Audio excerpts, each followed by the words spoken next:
Welcome back to Reel It In.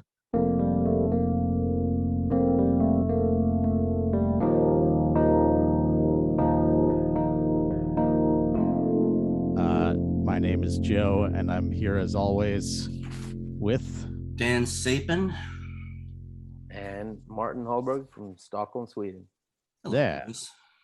guys. So we are going to talk largely on a grand scale about trust today, through a few different lenses, psychological, interpersonal, musical, and maybe others too, and multiple kinds of trust. I think that we're gonna get into.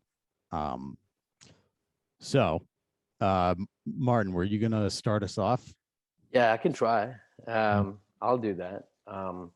Trust you. Yeah, you trust me. I'm happy to hear that. Yeah, but I think, the topic of trust is important in so many dimensions right now. So it's hard to know, I guess, where to start. But I could start here in the sense that I believe trust to be kind of the proxy or the glue that makes things work fast. It's so obvious when I'm in a context where I'm on my good side. I trust the people around me. I feel trusted in return. How quick, I just think about job context, for example. You go in and you ask like, hey, I have no clue how to do this. Can you help me? If you don't have that trust, you spend 5 hours trying to solve a problem that the other colleague was a lot better equipped to solve in the first place. So in that instance, I think of trust as a kind of glue, or the strong nuclear force, maybe, like the stuff that holds things together. And there's so much gain. So when you're in trusting mode, you're in that kind of virtuous circle where you're able to be your best self. You get good returns in terms of smiles and warm eyes and laughters and pats on the back. It boosts your self-esteem or self-confidence, or whatever is the right word, sense of self, to the extent that you're able to show more of who you are. You're able to be more yourself, more authentic, more vulnerable, maybe more exposing, which in turn leads you to become, you end up at a better place. Because when you're really true to your own kind of idiom, as we have spoken about before, I think you end up in the best possible position you can be, because only you have that set of qualities, that set of DNA. There is only one version of you. So when you dare to show that, I think you can achieve better. And I think that lends itself quite well actually to the musical analogy you referred to, Joe, in terms of different musicians, different instruments dare to kind of go to the peak of what they feel in their heart or in their soul, or whatever is the appropriate equivalent. And when they do that, they become unique somehow. So yeah, this was perhaps a little bit of a general way into it, but yeah, I found that that's my view on it, like the virtuous circle and a kind of nuclear force that enables people to be really exposed, or not exposed, show, live, somehow, To step have in. the trust to live and be Yeah, themselves and connect to exactly. others. Step into their lives, maybe. Yeah. Mhm. Now, you had mentioned before, Martin, that you had experienced this kind of relaxation that made you feel something akin to trust in listening to music. And I think Yeah. it makes a certain amount of sense that in different ways, Joe and I are musicians and you're a music lover, fair to say, Yeah. and that the differences and the relations between making music, improvising music, playing music as part of an ensemble, written music, and listening, being part of the music that's in the air, that's in the room. They're different sides of the same phenomenon, I guess. So I think it's useful too that we can look at this from different perspectives. Yeah. What do you think, Joe? Talking improvisation, playing as part of a group. What happens when you're just bathing in music? Yeah, well, I think it was sort of just occurring to me that like there are so many different ways that trust is happening in music. Like um if you're playing music with other people, there is, you know, separate from the music, there's like an element of interpersonal trust that I think is if not necessary, then like very helpful. It's it's different playing with like a friend or someone you've been in a band with for years versus someone um you just met, if you know, even if they're just as good and whatever. um but yeah, then there's like uh in terms of improvisation, you have to trust, like there's no way there's no way to make that happen without the improviser trusting the rest of the band to hold it together, and the band trusting the improviser to take it where it needs to go. um but then, like, you know, maybe counterintuitively, even when you have when you're playing something by the book and you're playing something off the page, uh that doesn't work if you don't all kind of work together, and believe in each other's ability to hold down, uh you know, each individual part. Yeah. Can I jump Yeah, in here for a second, Martin?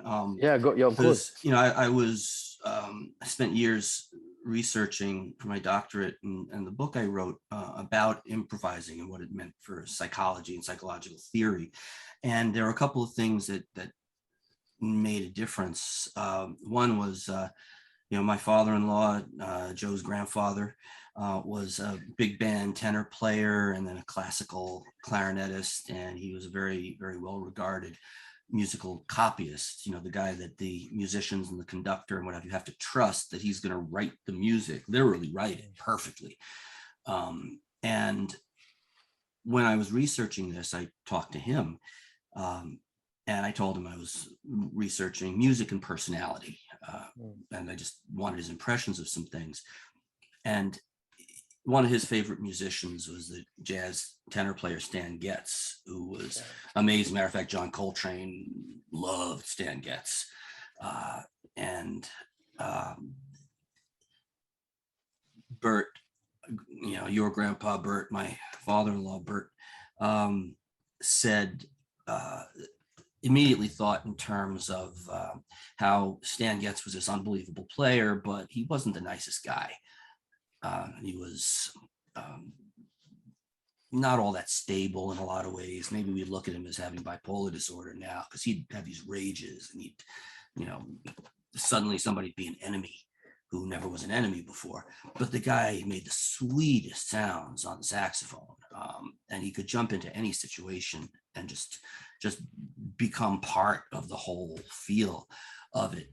And Bert had said that somebody in his field had, let's see, it was another tenor player he played with, Zoot Sims, had said, Stan's a great bunch of guys. Meaning you never knew what you were going to get. You couldn't trust him as a man. You know, you didn't know what you were going to get, but you could trust the music, that he was never anything other than that brilliant, sweet-toned, inventive player. And there was something else that Bert had said. One of his mottos was "wait a beat." That if you're not sure what to say or what to do, this is a big band or an orchestra thing. Wait a beat. You'll catch it. You can trust the rest of the band. You can trust the score. If you're lost, someone else will show you the way. Yeah. Super interesting. I really like that you couldn't trust the man, but you could trust the musical genius. I mean, it is paradoxical in a way, right? Because if there is that musical core, there is definitely an element of that being that one could trust, right? So even though there seems to have been other areas where he was more difficult, there was some coherence to him in the sense that he was able to continuously play sweet jazz, as you said it, right? But another thing that made me think of when you said that he had, you know, you never knew which Stan Getz you would be meeting. there is that famous, I don't know where I've got that or how true it is, but to me, I've heard some time that Beckett used to answer questions like, how are you? People would ask him, how are you? Samuel Beckett, the playwright and Nobel Prize laureate. He would say, oh, we're good, all 7 of us. That would be his kind of tagline into general conversation, right? So it's a similar picture as the one that you gave of Stan Getz. But then my last association was also when we talked about duende. I don't think we've published that episode yet, so it's not, for any listeners, it might be difficult to follow that. But I remember in one episode we talked about, maybe it was you, Dan, who told the story about Miles Davis, how a little girl had said, you know, like, Daddy, that sounds like a boy far away from home, or something like that, no? Yep. Little boy who's lost and trying to find his way back in. Yeah. Yeah. So there is that idiom, there is that expressive quality to music. You can infer a whole life by listening to something, right? So I guess that's also when I told you I had those episodes of listening to certain music and feeling a big connection to it. There could be that, right? That there is a way to connect with the whole story, even you have no idea of who plays it. When you hear it, you know, there is communication that goes across, and for some reason, you know, you get found, the music finds you. In terms of trust, like, yeah, you know, you hear something, for example, Coltrane was a big influence for me during those years or months. Maybe it's almost like he found me, you know, it's almost like Coltrane's music found me somehow, and I was like, wow, this is cool. I hear something here. You know, I started reading up a little bit on him, his life, his wives, his addiction, you know, his different break with Miles. And so you create almost like a relationship, the way I used to do with soccer players or boxing stars or idols, right? You can interact somehow with their lives, even though they're dead. You can still. And this brings me, I guess, to the last. It's almost like reading literature, right? You read good literature, you can step into their lives and they step into yours. It could actually transform you. Of reading good literature that speaks to you, you become able to work with things in your own psyche that might not be available to you in your everyday life, and the acquaintances and people around you and so on. But literature, music, art, poetry, they offer that somehow. Yeah, well, I think that this is so rich that you're talking sort of across the arts, and not even just the arts, sports, political figures, people you've never met, fictional characters in books and movies, and then musicians. What you know of them is the communication and music that they offer you, but you identify, you even create an internal relationship with them. I'm sure there are people who are just listening to the music, but I don't actually know if it's that they're not aware that there's this other process going on. I know that Coltrane, I trust with certain things. I will like go to talk with John Coltrane when there's certain kinds of questions I have. And by talk to him, I mean, I'll put on his music and I'll dive in. Ralph Towner is very special to me. He's a classical style, sort of jazz world music. I mean, unbelievable musician, doesn't sound like anybody else on the planet. But if I'm having a bad time, especially late at night, I will always go straight for one of 2 Ralph Towner albums. Anything will do. But even if I want to sort of if I don't want to wake up yet, but I want to have something that I'm awake, but I'm calm, I will tell Alexa, you know, the Amazon robot lady and the speaker, who, play me some Ralph Towner. And I can lie in bed and Ralph Towner will sort of introduce me to the day.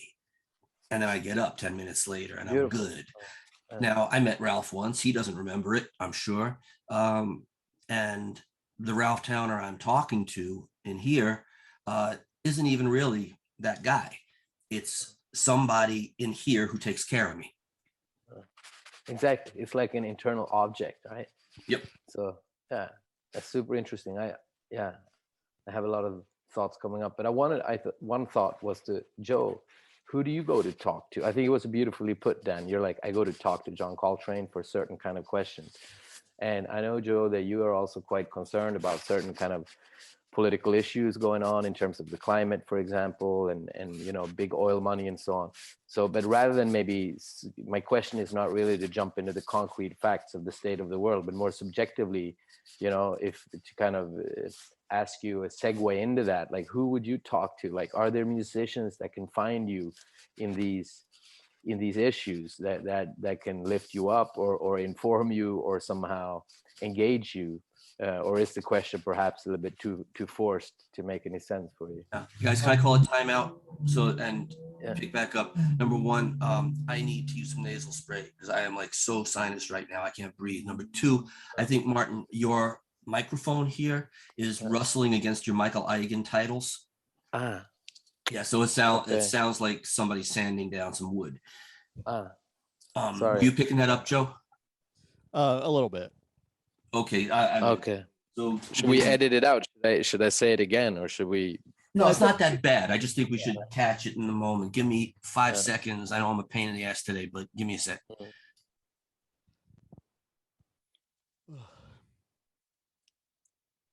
Is it? Oh, it's still going.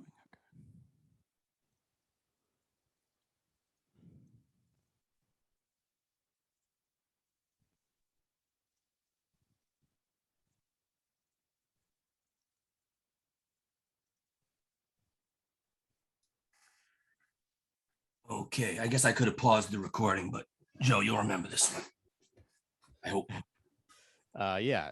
So,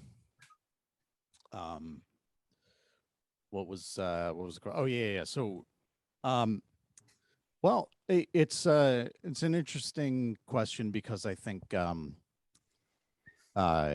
it's definitely less like it happens less in like instrumental music for me. It's more like music with a at least more obvious on the surface message, and not that the instrumentals don't play in that kind of music too, but yeah, I mean, I think I've talked about this a little on the show before.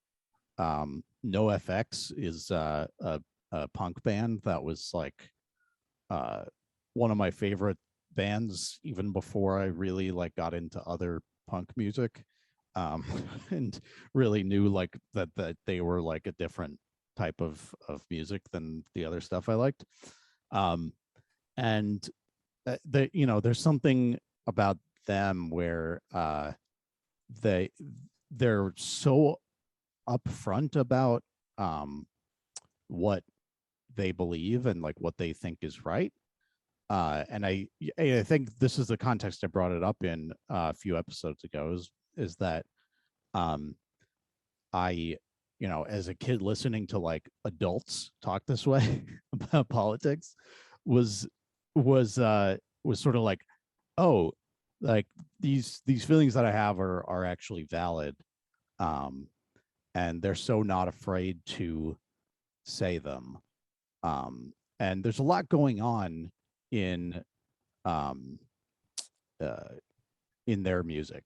Like there is like a really high degree of musicianship. There's like a speed element to it that is it's definitely reminiscent of like older, like more old school punk stuff. But also, it's not, the genre is very different, but like sort of like the Coltrane and stuff where like it was this very like upbeat sort of thing. And it's just like you are meant to get swept up in this. It's not supposed to be like a passing thing. That's not, It's not intense. Yeah. So there's that. There's the musicianship. There's like the literal just words they're saying. There's there's humor. Like they're actually just a really funny band. They'll do a song like they'll have songs where they are literally just saying like, here's what we think, and like that's it. But then they'll have a song like there's one called My Stepdad's a Cop and My Stepmom's a Dom, and it's and it's just about how similar they really are. It's like they both beat people up and they both keep people down, and they do their jobs when I'm not around. Like it's very it's very it's very silly, and it's not like they're not saying in that song like, here's the police reform bill that we should pass or something, but it does very very immediately give you a certain message. It's like, okay, I see what you're doing. I see what you're saying there. Yeah, and I mean, if I hear you correct, it seemed to point to a similar function, like both me and Dan did, right? That you're like, these guys validate the way I feel, and they're also a kind of role model in that, they're adults daring to speak in this type of way, right? So they Right. become introjected as a kind of possible option for you in a way. Well, that makes me think. Well, let me just ask something here, Joe. That we've talked about instrumental music. We've talked about some jazz, which can get seriously abstract. I mean, Coltrane went from bebop through stripping away all the millions of chords and playing very directly, through getting rid of the beat and tonality completely and just screaming. Well, in a way, it was sort of blowing as hard as you possibly could. And this is a man who had absolute mastery, one of the most complete musicians ever picked up a horn. And shortly before he died, he was playing music that had no recognizable structure. I'm talking about Ralph Towner, who tends to play acoustic guitar in jazz, and acoustic guitar is not a loud instrument, and 12-string guitar, and there's no vocals. I mean, he's played with a couple of singers, but for the most part, it's all instrumental. And you're talking about bands with songs, with vocals, with a message, with an attitude. And we're talking about a lot of the same things, which are true of music, which could not be more different. Music that has no words, that has no specific ideational message, the ideas that are in words. And we're talking about bands that give you a political message, or they talk about love in a way that you relate to, or society. So what is it? Are you identifying with the message? Are you identifying with the way they're able to be forthright and true to themselves? And then without words, what is it that's giving you this trust, this identification? Because there's nothing, there are no specific ideas to connect to there, and yet somehow we're all getting the same thing out of it. It's a very good question. Thank you very much. Yeah, a little bit. But I mean, yeah, you mean that we're getting the same thing out of it in the sense that they all allow us respectively to go and converse with them in a way. Is that what you mean? Yeah, we go to them to connect. We go to them for comfort. I associate Coltrane and Towner. And then, I love my old 70s progressive rock. There are old Genesis songs that will never hurt me. They will always give me a hug, but I'm not even relating to the theme of a particular song sometimes, in terms of what the words mean. It's the feeling that the musicians are giving me when I get to hear them. But it's not just the feeling, it's deeper than that. Yeah, but I guess my question relates to I'm trying to understand better what you are identifying. Is it the fact that we all receive a type of function, which is that we all seem to get like an object to relate to in a way? Like you talk to Ralph, I talk to John, and Joe talks to NoFX. They are different, but we all have one to talk to. So that's one similarity in a way, that we all are able to start up a conversation with these musicians. But then I inferred maybe from your point that we might also share something else, which is more that the feeling would be the same. That what you feel listening to Ralph is similar to what I feel listening to John, which is similar to what Joe feels listening. And that would be a slightly different question if you follow my thinking. Absolutely. I guess my response to that, take it back to the purpose of today's episode, which is musical trust, or trust seen through music. We talk about trust, and now this is what we're all talking about. We've all associated to songs, and we're talking at least about the same area, if not the exact same thing. So I guess what I'm most curious about now is, how is it that we all relate to the idea of trust in music, trust through music, okay, I get you. No matter how different that music might be? Okay, cool, I get you.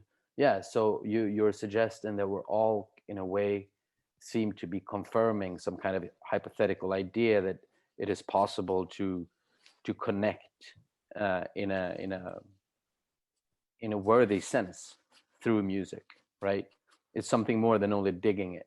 But I guess in that sense, I could say a little bit more about me, because you said that, Dan, you said in the beginning of the show that might be people who just listen to music and don't listen like that. And that used to be me. I mean, I've always liked music. Like I was a big hip hop head when I was young. I actually seen NoFX live once in Sweden when I was like 13 or something. Yeah, I had my peaks of punk. Ramones was my punk band of choice. I loved the Ramones.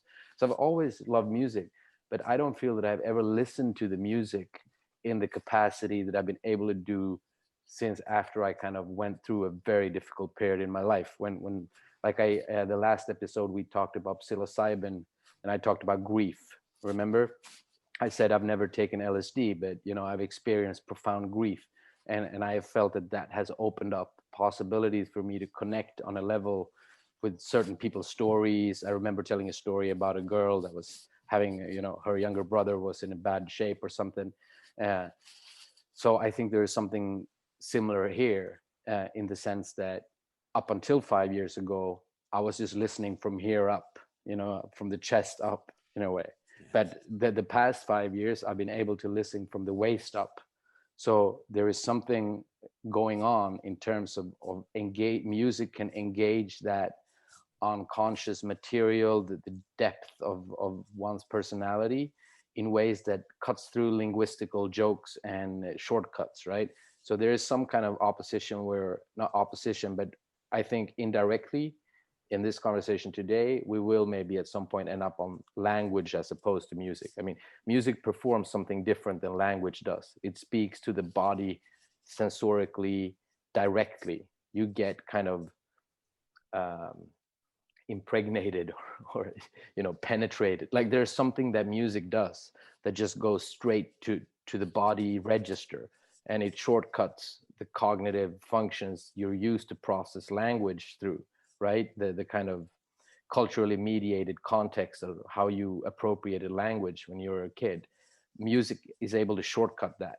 And for me, I think that engages my belly somehow. I mean, this is weird language, but it's the best I can do. To me and you, Dan, talked once about crying, and I remember we talked about crying as, it comes from the belly, wells up through the nose, right? Like this full body gesture, like tears or somehow your undercurrents, just like boom. And I think music has the same capability for me to engage my whole being in that sense. And the cool thing is that language can add into it at this point. I mean, 5 years ago, that was not possible because I didn't know I had a belly. I just thought my life was torso. but it broadens, right? Like, it's like, so that would be my answer, that music is able to very directly somehow activate one's being through bodily registers that are bigger or somehow more than only the linguistical ones. Oh yeah. Joe, can I jump in with one response here? Yeah. And I'll shut up. There's a philosopher I had leaned heavily on for my writing named Suzanne Langer. And Suzanne wrote a lot on aesthetics, but specifically on music. She said that music was, this is through, I think, the 1940s, 1950s, music is isomorphic to the human affects, which isomorphic means same shape. And her idea was, you can see this in a soundtrack, you can see it in the song you relate to, that, and it doesn't mean it's just the emotions, but that music shows you the whole contour of the ways in which you react, relate, interact, respond to the world, and all the feelings that come up. And since we talked about at the beginning, there you go, man. This is it. Yeah. The ability to, or the necessity of creating an inner relationship with a character in a book, or a political figure, or a sports figure. We have our own personal relationship in here. For some people, it's their personal relationship with Jesus, whatever that means. But that one of the ways in which we're able to do this with a musician is that when I'm listening to A Love Supreme, or I'm listening to Oceanus from Towner.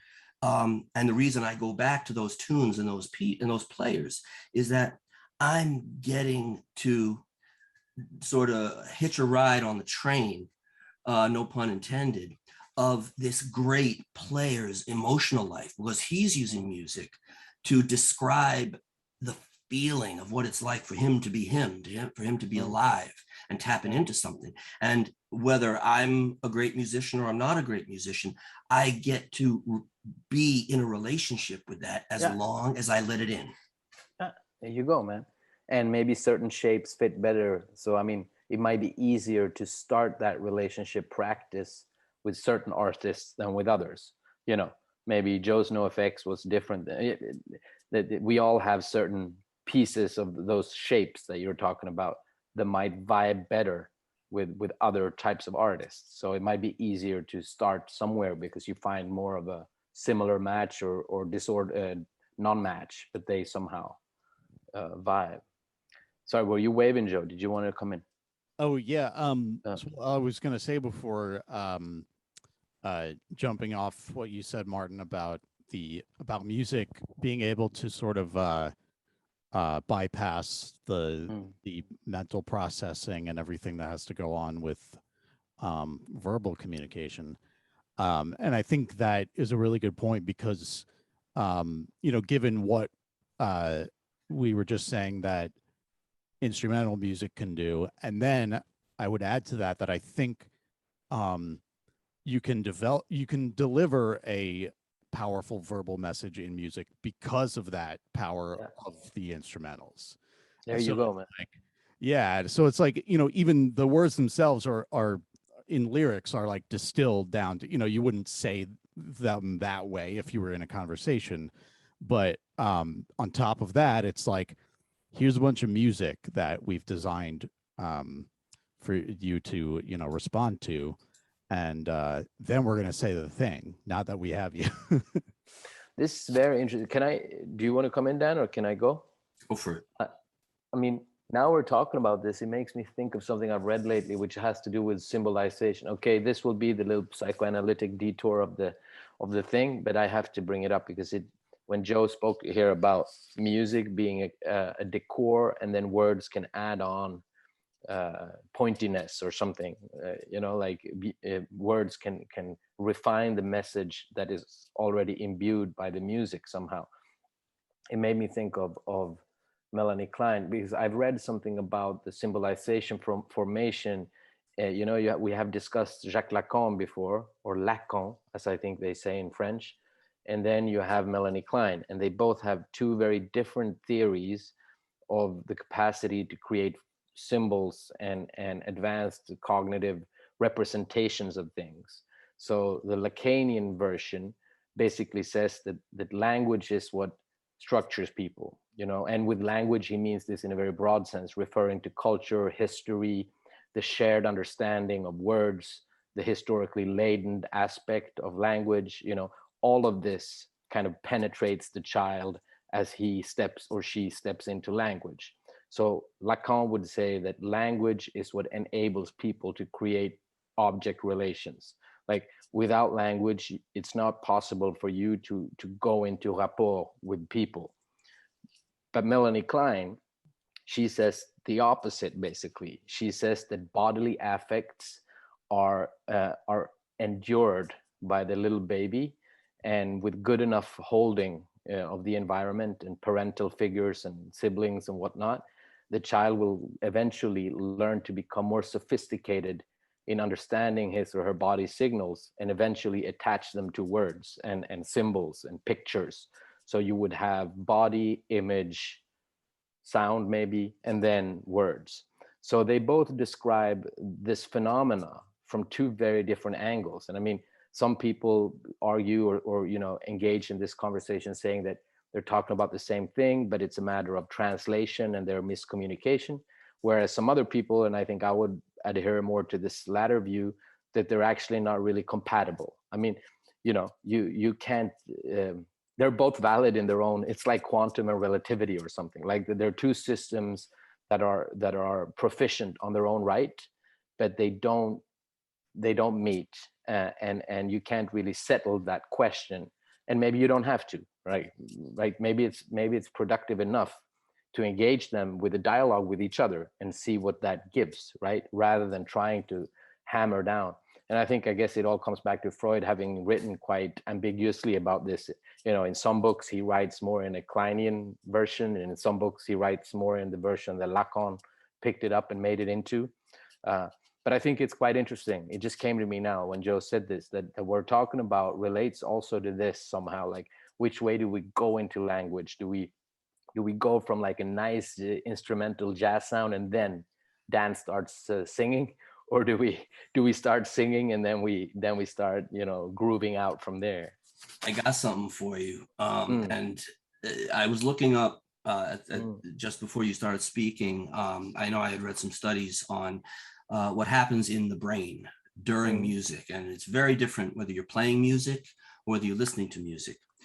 But first thing, I want to respond to the issue of Lacan. Lacan was a powerful and important thinker. I got major issues with him. You read in chapter 17 of it. No, I'm not here to sell the book, not yet. That one of the things that Lacan had said was that the unconscious is structured like a language. And there is this almost obvious vicious circle in there, because on the one hand he's telling you that the unconscious and our attempts to satisfy what it wants are kind of impossible to be known. The object never satisfies, the desire is never satisfied, the object is always inadequate to the task, and yet he keeps coming back to this notion, as you just said, that without language, essentially what you're saying, without language, there's no relating. There's no capacity to form that relationship to another being. Now, there's a couple problems. One is that for me, Lacan's Lacan, I love the sound of French. Maybe I'll learn some one day. That he, as for all of his brilliance, could not get away from this fixation on language. What we can't do with language, because the whole postmodern world is all about how there are no fixed meanings. There is no fixed truth, that things do not happen in the order we think they do.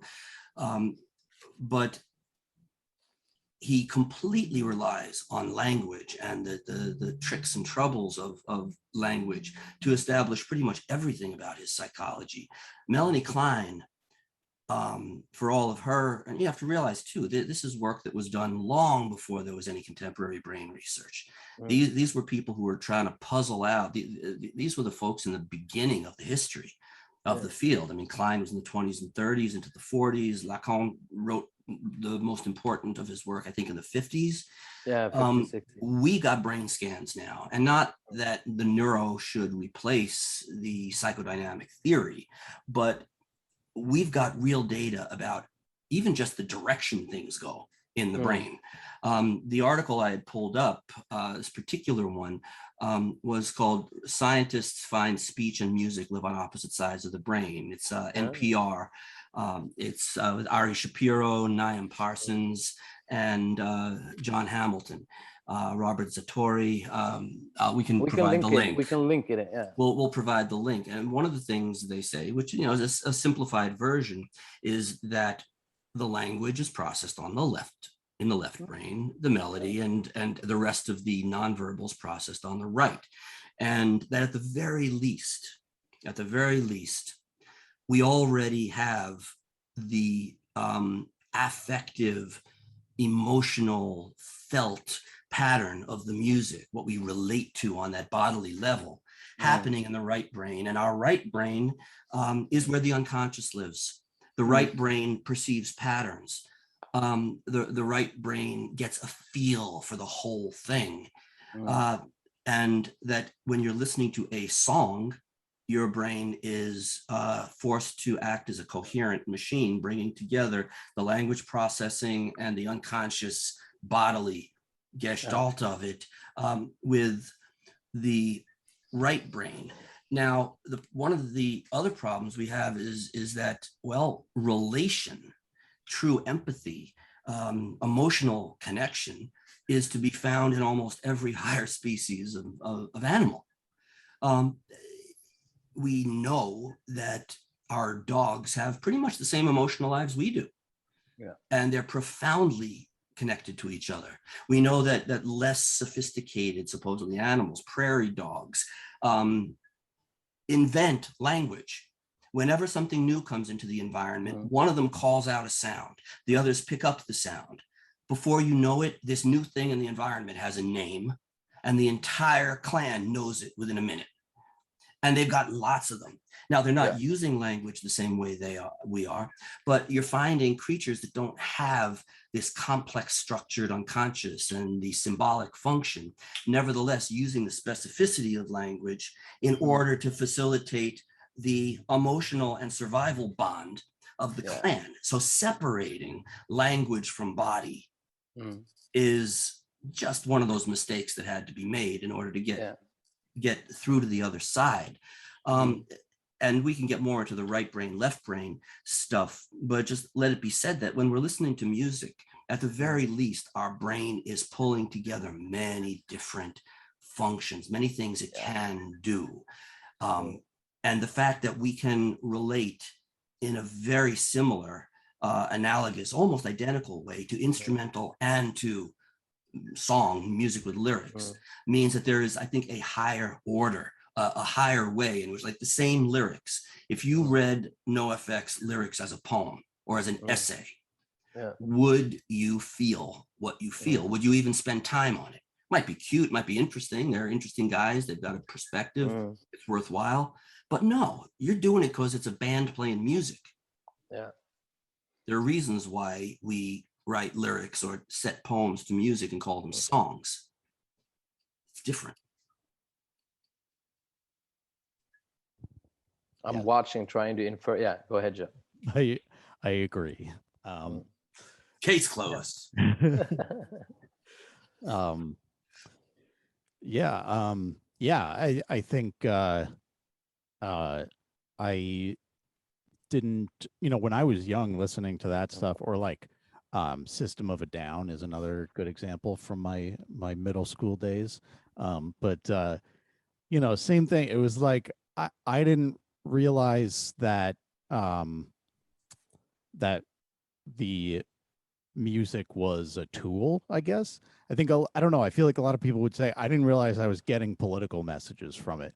I knew that because I was a weird, like 12-year-old, but, and I was a musician. So I understood that music has an appeal, but I didn't realize that like, this is very intentional.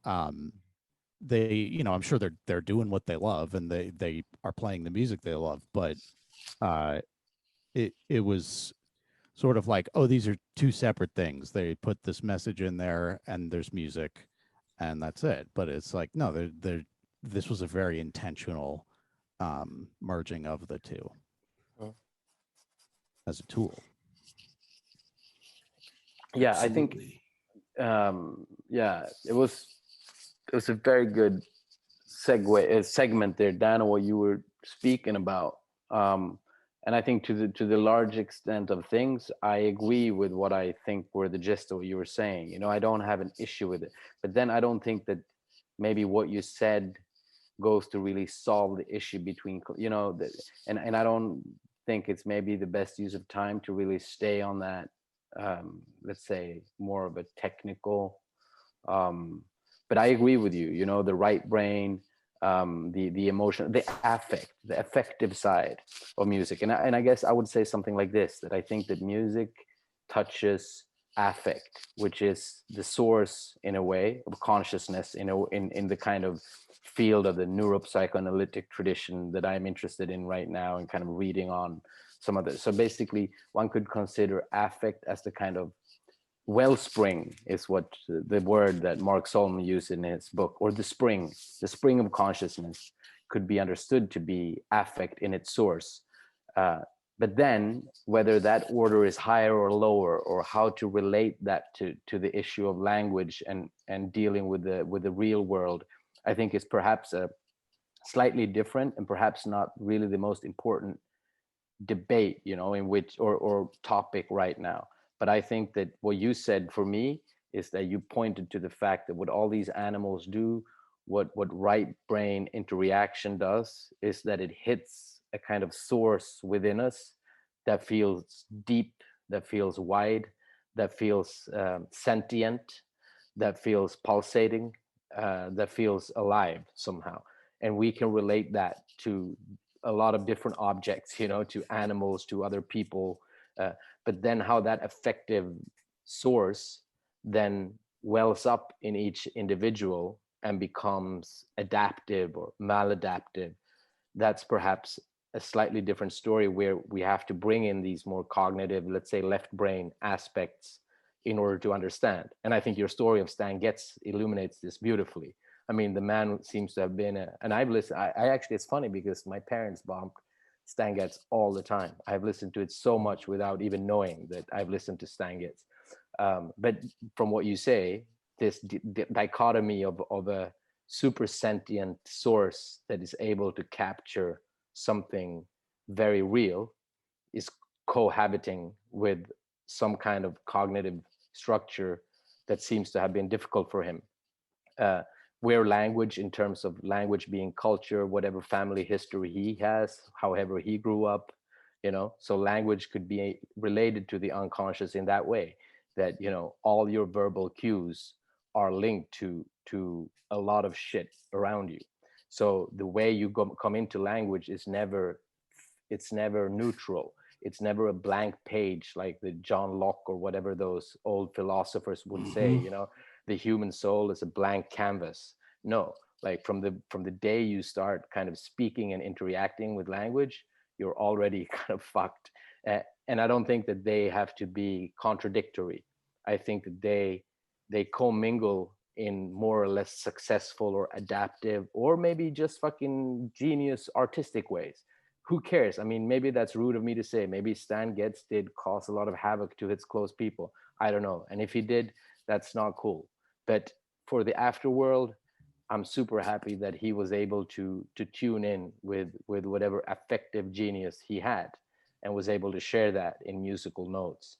Yeah, and look at what else we can make of this. You know, we do have the two sides, which are hard to talk about at the same time: the making of the music and the listening to the music, the consumption, the relation to the music.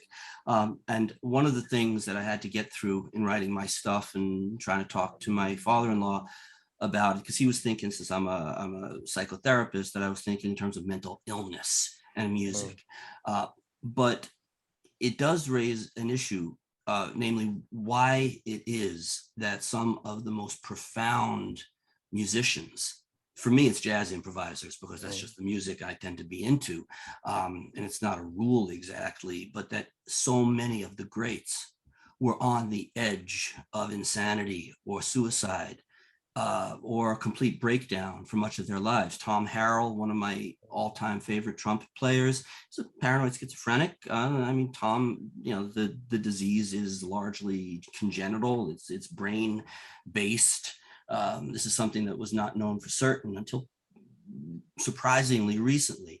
But he is capable of playing what sound like entire compositions in one improvisation. It's as if through the playing, and one of the ways maybe we relate to somebody who isn't so nice to work with, but we relate to their playing, is because we're finding a person sort of repairing and weaving together their own fractured mind into a coherent whole through their playing. And we identify with how, in a way, it's like the world is being repaired while we play. And we relate for reasons, and we relate to things that philosophy will never tell us, or not, you know, this week. We may never know. I was thinking this week, there's a particular Joni Mitchell song that I absolutely love. It's a song called Coyote, which is supposedly, probably, about a brief affair she had with Sam Shepard, where she compared him to a coyote. Now, I am not a 1960s sort of Canadian pretty woman, flower child songwriter. My experiences are not all that parallel with hers, but there's this one line. I'm going to read a stanza. I'm not going to sing it, just the lyrics to the song Coyote. He says, I looked a coyote right in the face on the road to Baljenny near my old hometown. He went running through the whisker wheat, chasing some prize down, and a hawk was playing with him. Coyote was jumping straight up and making passes.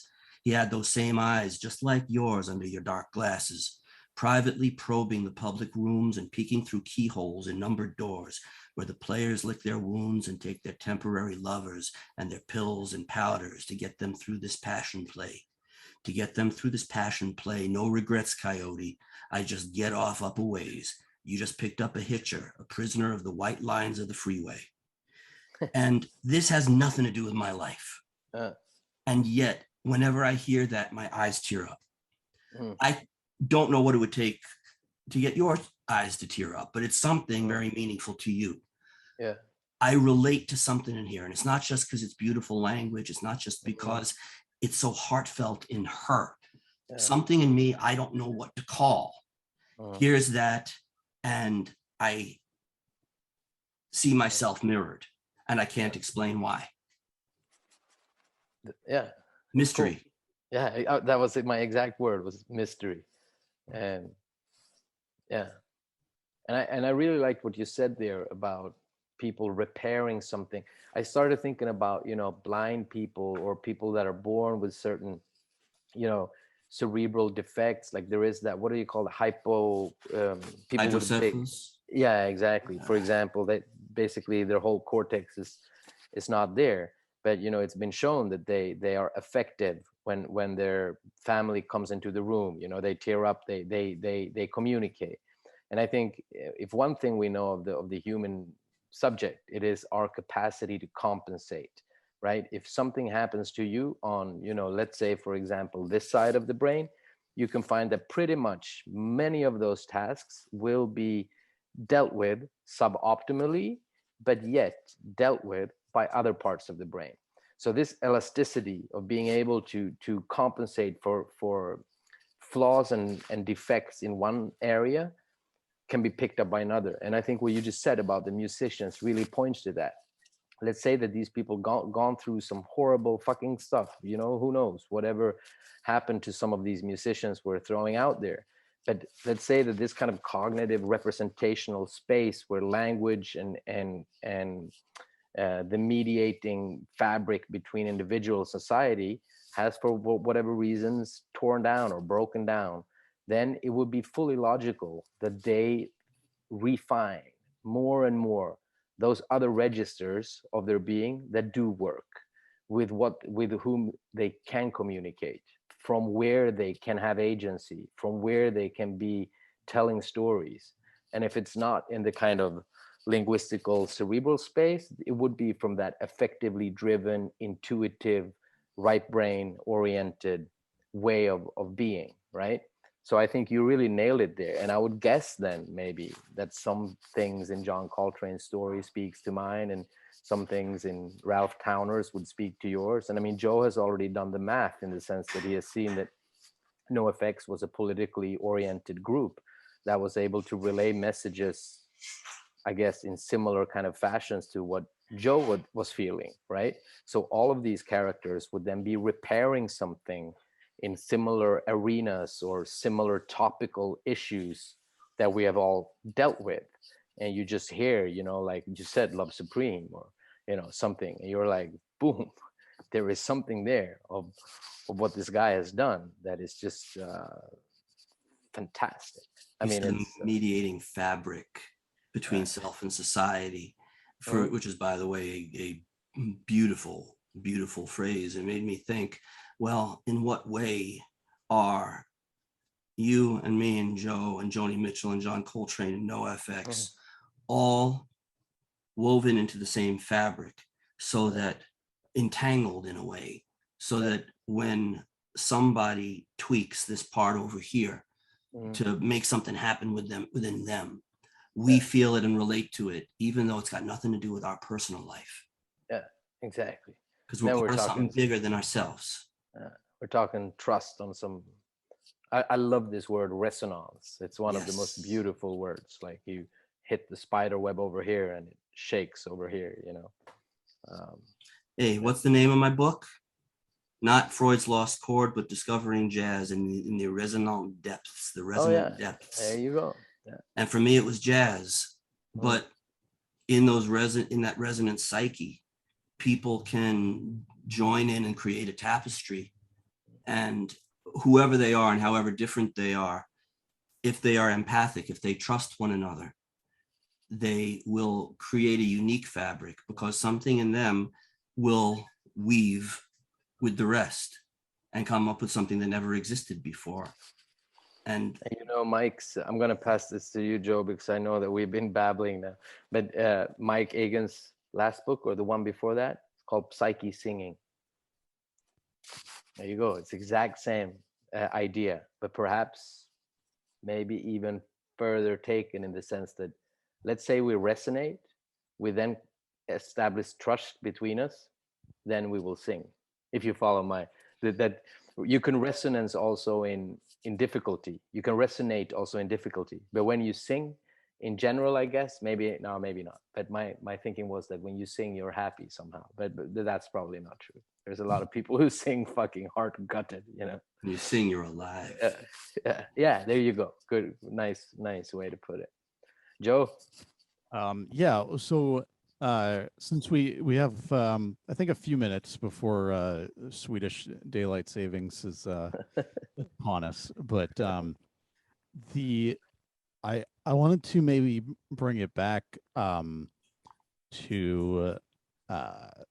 the, what was it, the like linguistic part of this, and how that relates to I mean, I guess trust plays into it, and both of them into therapy, because this was you know, my initial contribution to the discussion was about my current seeking out of therapy again, tied up with my anger and fear about about the future of the world.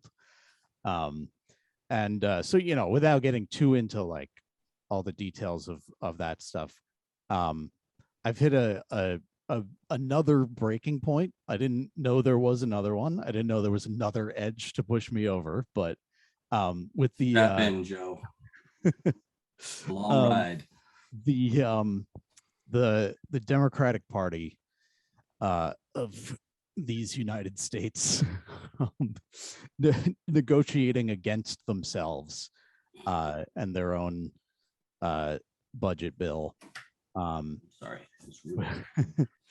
Which, you know, the way it was presented was basically that it was these two senators who were really hard line, and they're the most conservative members of the Democratic Party, and that's true, but it's you know, I don't know how many of these things I have to witness before I'm like, seems like there's always a reason not to do the things that you say you're going to do.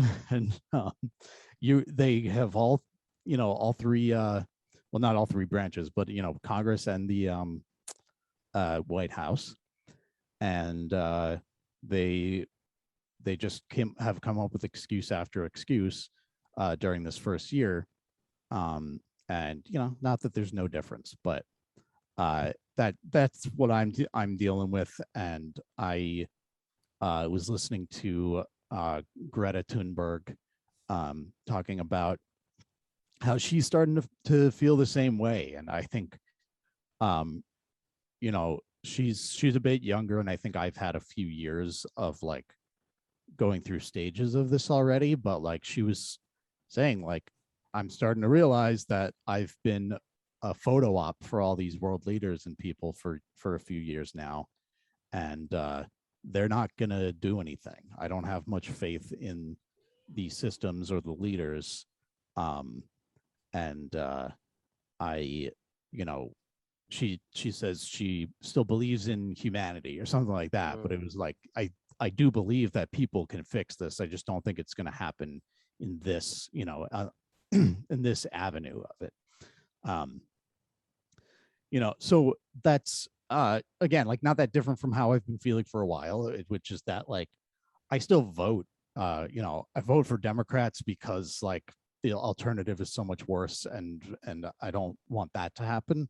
But it's like, well, this is all we get. It's just not going to be the vehicle for anything real or anything major, I should say. There are real differences, but um, the so the thing I'm struggling with is, and I've had this with therapy in the past, I think, is that there's like a certain like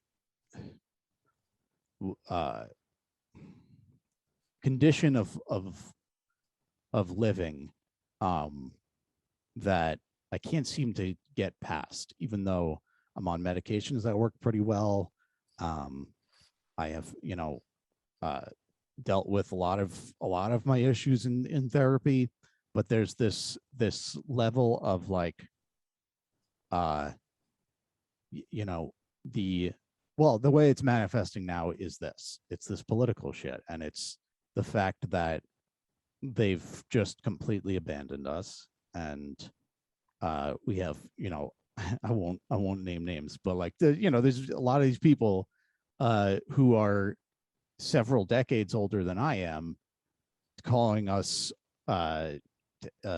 childish or authoritarian, or like you just want, it's your way or the highway, as if it's some like interest group from the fringe.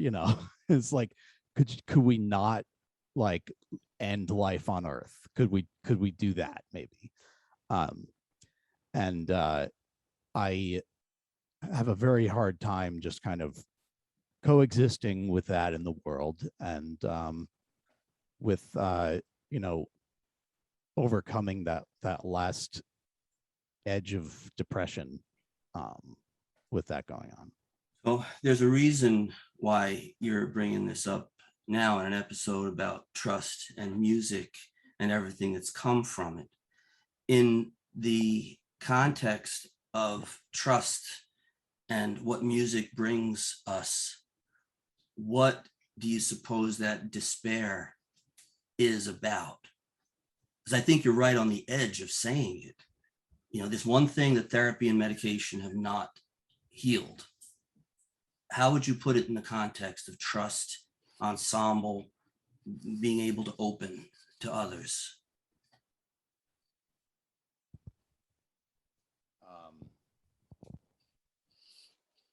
I don't know.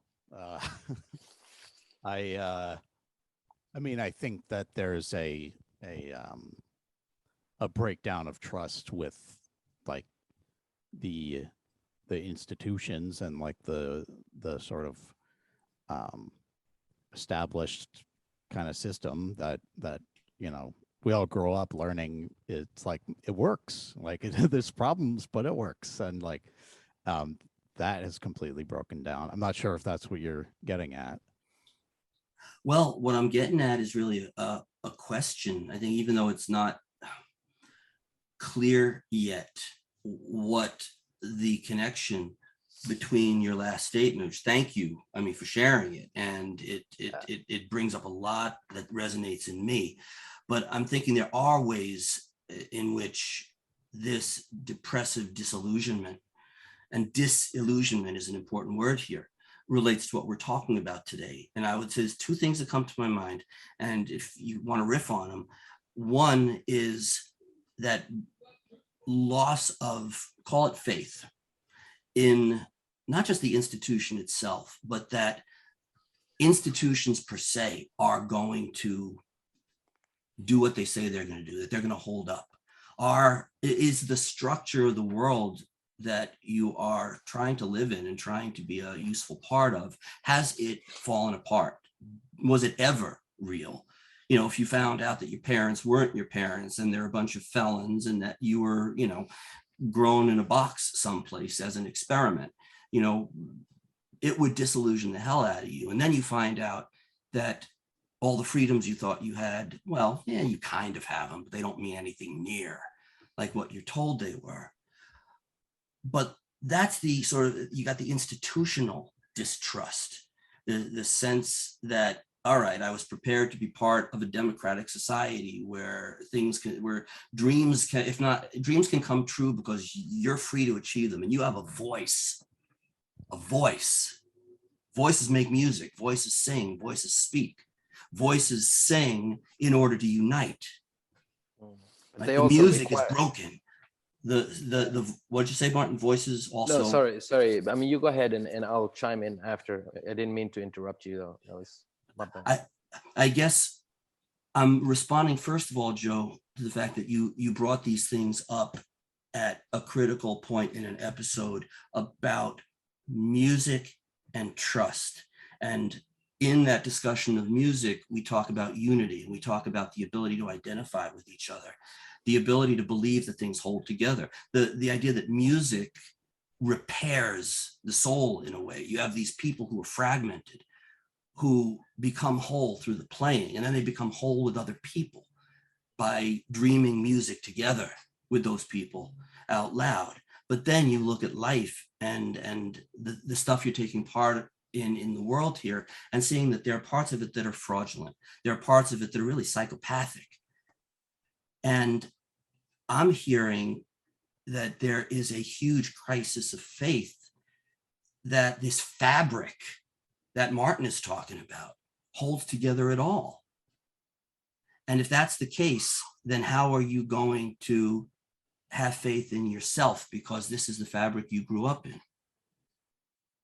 You know, but then what will it take to restore that faith or replace it? What do you want from therapy, for example? What do you want medicine to do? Yeah, I mean, that's a good question. So yeah, I think what you're saying makes a lot of sense. And I think, you know, for a long time, I have had those feelings that this is, you know, that these institutions don't hold up. They, you know, they're limited in their capacity to do X, Y, and Z. I think it's just yeah, I mean, so in terms of the politics, like it's hit this certain point where it's like, oh, they really can't even do anything. I have a crazy sun situation going on here. It's kind of pretty. Cool. It's faith coming in. Let me close that. You're in God's little spotlight right now, Joe. I say go with it. Yeah. It's like, I don't know if Joe can, you still hear me, Joe? I think he went out to fix something. See, I guess I'll edit this out. What I'm curious about is the bridge between the disillusionment about the world and that personal depression, that thing that won't get fixed yet, even after all the therapy and the medicine. Yeah. Because there's something about the fraudulence of the world, the political world, that seems to make it impossible to think that anything we do is real or matters. Yeah, I hear that. And it makes good sense, I think. Okay. So I guess, Joe, my question is, what is the link between the fraudulence of the political world, which you've known about for a long time, but we all tend to relate to it on an abstract level or on a superficial level, the link between that fraudulence and that depression that won't go away, and how that hits your faith in therapy and in yourself? I don't know. I mean, so to like talk it through a bit, I think I don't feel like there's much of a future, which is literally what like like the all the reports are saying. It's like there's no future if you don't do this, and then the politicians are like, okay, and they don't do it. And so I think that there's an element of that, because I have always felt that, like, you know, even over the years thinking like, yeah, something will be done about this particular issue. I thought like, well, I will figure out, or I can't figure out how to set myself up in life. I have always had an issue like keeping jobs, with just like paying for basic expenses, and a lot of that is just the world we live in now, and the problems. But like, it is something that there's a base level, like just being able to like show up and do it and pull something together that I see a lot of people doing around me, and I have always felt like this is not happening for some reason. Like I have had all the help in the world, honestly, like I am not like from a poor family, or like don't have parents and a family that will help, when I need it. But it just never really worked out. So I always had that element of like, what does the future even look like if I can't figure this out? And I think on top of that, now it's, what does the future even look like? They're the same, right? So you're beautifully kind of answering some of these questions Dan is asking, right? That the objective reality is actually matching that subjective state of feeling that they coincide. Like, because what you're saying is what science is saying, that we are burning the planet. That is not a conspiracy theory. That is not crazy. That is to many extents a kind of objective assessment of how things are happening. But then what you're saying is that kind of clicks with a certain feeling that you recognize also from other aspects of your life, of struggling to define a future and feeling capable of sustaining what you want. Or I don't know if I'm putting words in your mouth, but what you said there about keeping jobs and so on, like to carve out your path basically, is something you've been struggling with. So I think it makes perfect sense. I mean, my reflections on what you were saying was, firstly, like, I think you're the most courageous one of the three of us. Like, you're the one that goes a little bit to the edge, not like, considering that we are putting this on air, where I think that you're courageous, more so than me and Dan, in kind of stepping in to a more real domain and sharing of your life. And it sounds like it's something you have done before also, in terms of being a stand-up comedian, for example, or taking alternative or not alternative, but quite hardcore political positions on certain things. So it seems to be a streak, from the little that I know you, that you have that capacity to go to kind of margins, or to go to more difficult positions. And then, so I mean, I really want to welcome that, and also kind of try to hold a little bit, so you don't feel that you have to go in and talk about stuff that is not comfortable, because that's not good. But then my second association was that it's so funny, because we're sitting here talking about music, and from what I know, you're the one that's a music teacher. You're a musician. Yeah. And have you ever considered playing this? The feelings we're talking about now, the feelings of despair and depression, or whatever are the right words, have you ever considered composing it into your own album? Yeah, I mean, I guess not like this particular conversation, because definitely, like, it's a lot of the things that a lot of songwriters pull from, which is life experience, and for me, politics, and all of that stuff. But no, that's an interesting point, because I don't think I have gone specifically down this road. No, because I mean, it's so interesting if one thinks about politics as the kind of epitome of verbal interaction and linguistic discourse and media manipulation, and like all these games that are being played, like symbolic games maybe, of rituals and how to behave and who to know and who to be. So that could be considered one medium here. And then the other medium we've been talking about today is this kind of effectively driven idiom, individual chorus or sound that comes from within. And it seems to me that maybe there could be an interesting thing to explore in, you know, you're very politically active, but yet feel that you somehow are not really listened to. Maybe like you try to exercise your possibilities, you vote, you go to meetings, but people don't listen to you. And at the same time, you might have this super resource in trying to communicate on a different arena. If we take Coltrane, for example, he was super political, right? Like he went over to Japan, didn't he? And like prayed at the monuments there and stuff in relation to the World War. Like I feel that he did his political act via his music, right? And then one could of course argue like, what's the point of a political act in music, right? But I think that's secondary to the dimension that we address it here, in the sense of like every person has different registers or different modes of being. And maybe you won't solve the climate crisis by playing music, but maybe you would find new tangents into this dilemma that you feel you have been in for maybe a decade or something.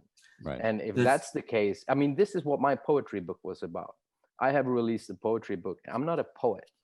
We should take that out if that's still on the show. My sister is. But you've made yourself a poet. Yeah, but my poetry book, that was my musical album. Like I did that because I found no other way to work with those emotional states after a lot of therapy, after a lot of arguing with people, after a lot of, you know, blame gaming here and there. I was like, I'm getting nowhere. The only way I can do this is by somehow recycling and shuffling and playing and constructing and, you know, synthesizing. Yeah, but it was a super kind of hard emotional work, but I did feel that even though the book might not be as great as one would have hoped, that was not the point. It was that it took me 4 years of doing that, and now I have so many more viewpoints on my problems. Like when I went into my problems, I thought they looked like this. Now they look completely different. And one part of getting to that point B of being able to live another 5 years to see the prisma in a different way was to write that book. So maybe an album would be an equivalent. I mean, I don't know. I'm not trying to tell you what to do. I'm just relating my experiences and my thinking on what you are, you know, generously and trustingly sharing with us. You know, I think it's real to pick you up real, so to speak, because you're kind of exposing certain things about you that you know every person can relate to what you're saying. It's just that they don't say it. Yeah. Look at something. What we're doing here, Joe, what we're doing here, and Martin, thank you for that. One of the reasons this show exists, that we turned these dialogues into something to record and share, was because we ourselves are and have been victims of the same world that and the same relation to the world that's giving you this agony now. And what Martin is telling you, and the same, absolutely the same thing with me in my way, that it wasn't necessarily what I wrote in this dissertation that got picked up for publication. It was that whether I say my truth or I don't say my truth is the difference between me having a life and not having a life. It doesn't matter if the book is great or if it sucks or if anybody's going to remember it a year or 10 years from now. It's the fact that I had to jump through a hoop that was being held up by very, very untrusting, skeptical political academics, the people who ran the system, who were telling me, your voice is crazy. Your voice is saying nothing. What comes out of your mouth is nonsense. Actually, my own mentor, the one I trusted the most, told me he thought that these ideas were evidence of psychosis and that he really wanted me to get some very serious help. And then first thing he said to me after the dissertation meeting, thank you, Dr. Vaughns, was, well, Danny, I guess it was something after all. And then he said something to me going into that meeting, which was, remember something. In the movie, he's played by Morgan Freeman. I don't even see Kirkland. I see Morgan Freeman. He's saying, you got to remember, Danny, you are the only fucking expert on this subject in the room.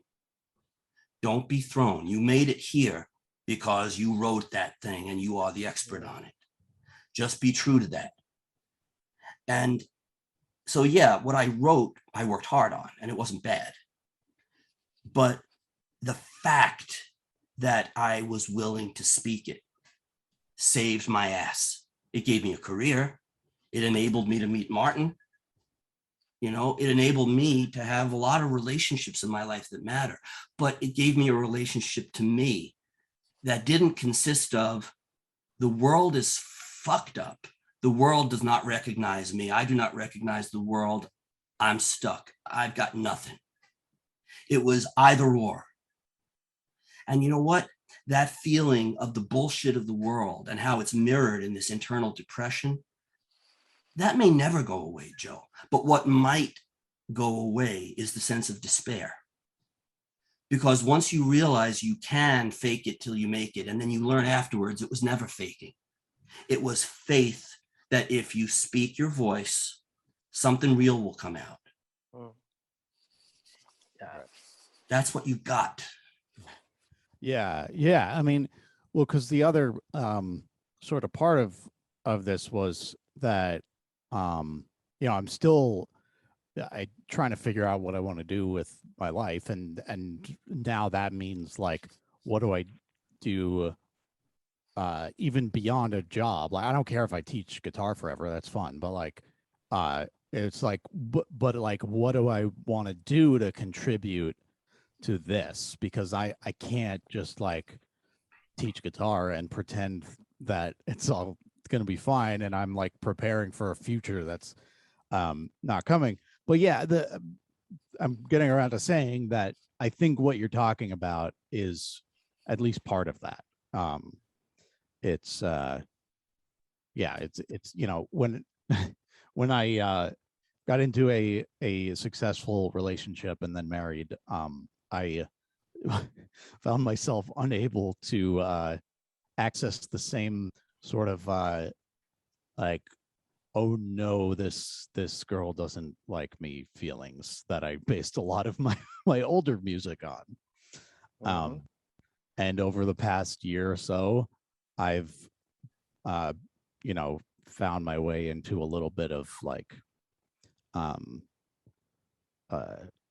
I guess not as personal, but like very like politically driven. And it's like, oh, I can pull from this and like make music that I think is worth hearing.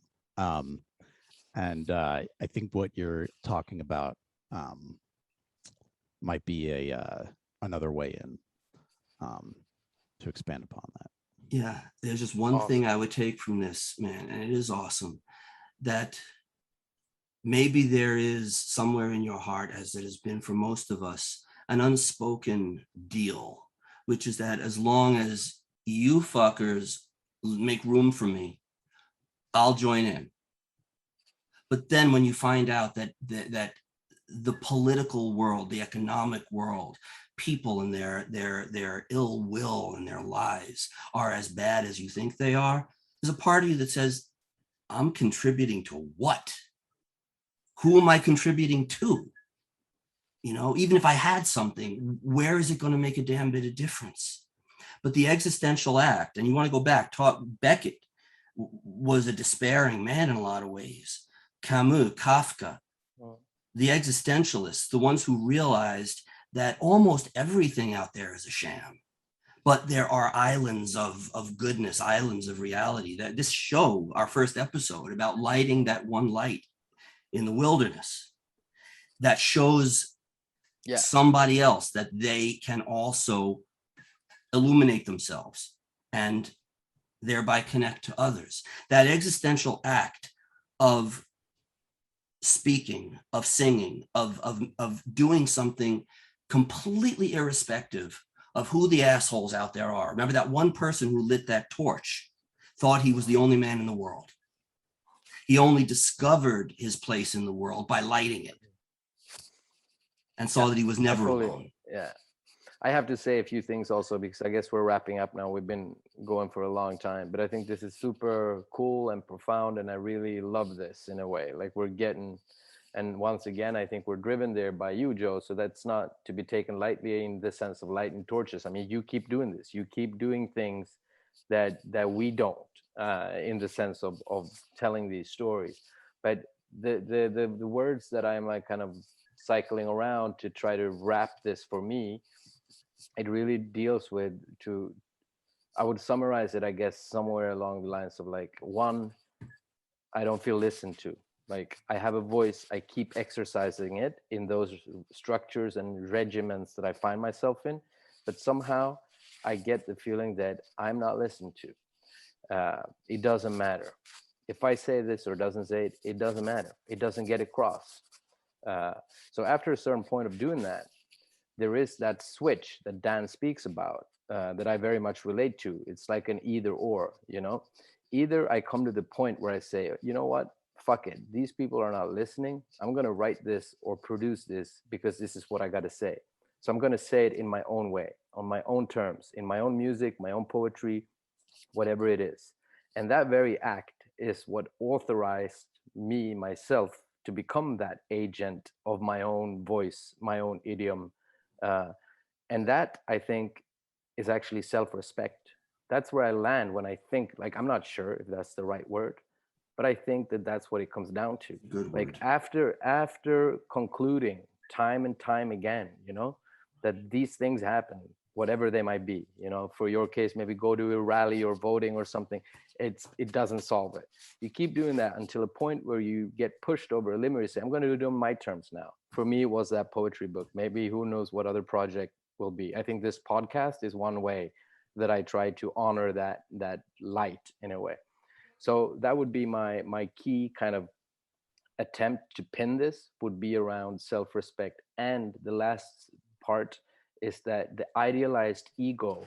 And I think this is important because when I hear you say certain things, Joe, maybe this is my interpretation, but I hear you somehow almost like, you know, if I was a musician, I couldn't do much, or, you know, I can't change but, you know, not to be hard here, but like, guess what? We are who we are, you know, like I had the dream of being a world politician in the UN, for example. That was my teenage version of myself, would be to broker diplomatic deals in the Middle East and, you know, be super rich and at the same time the best liberal communist, like Zizek calls it.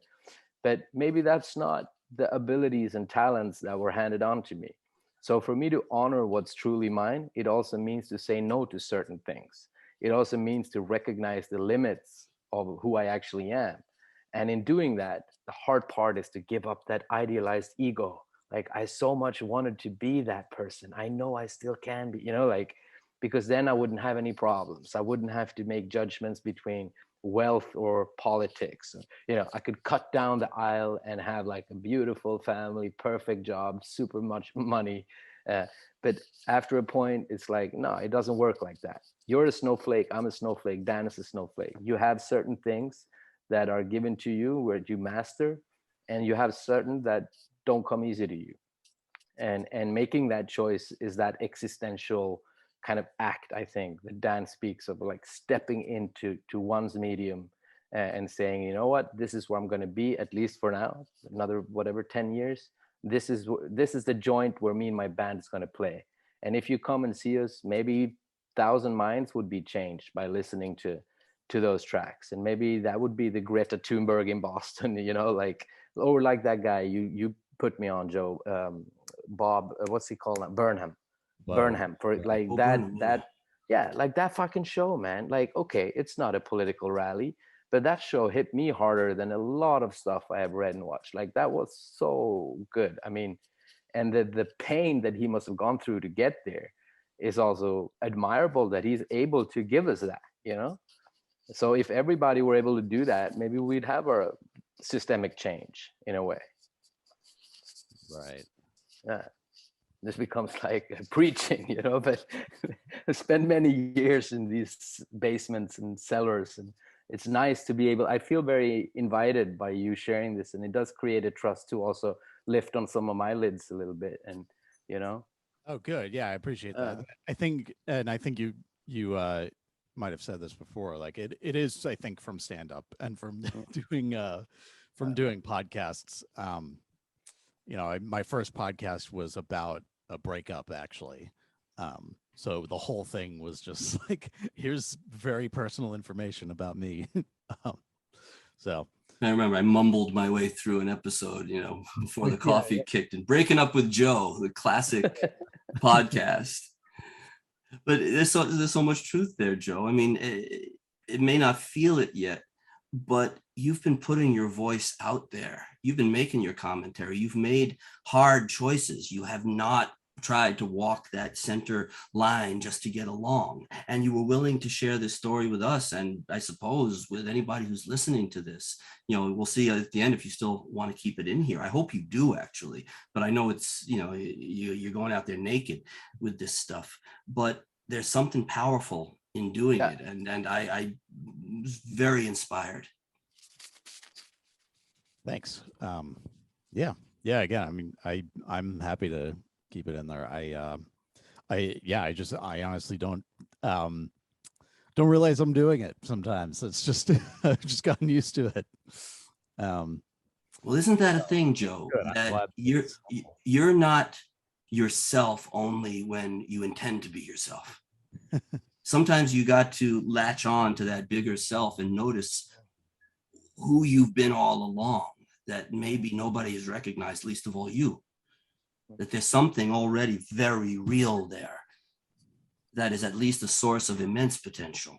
I don't mean that in the trite way. Oh, you got so much potential, young man. I mean, literally, it's a source of something you build a life out of. If I had not said, fuck it, I am going to do this because I was scared. It wasn't an act of heroism. I was scared of not having a life. I had nothing else to write. I had to go with, like my father said, dance with who brung you, dance with the person you brought to the party. This is all I had. It wasn't being a pro baseball player. It wasn't being a great boxer. I was not going to be a rock and roll star. I wasn't going to be a lot of things I was told I was going to be. But I had control over one fucking thing. Right. Well, there you have it. Shall we sing? Yeah, exactly. All right. It was a pleasure to do this episode, I think. It was very engaging and interesting. Yeah. We'll see. Hope it does some good out there too. Joe, See you when want we- to take it out? Yeah. So this has been Reel It In, and we're happy to have you reel it in with us today. We trust you. So, yes. Yes, we do. There's more where that came from. So See you next Sunday. all right. Yeah. See you guys. Bye-bye. Bye, guys.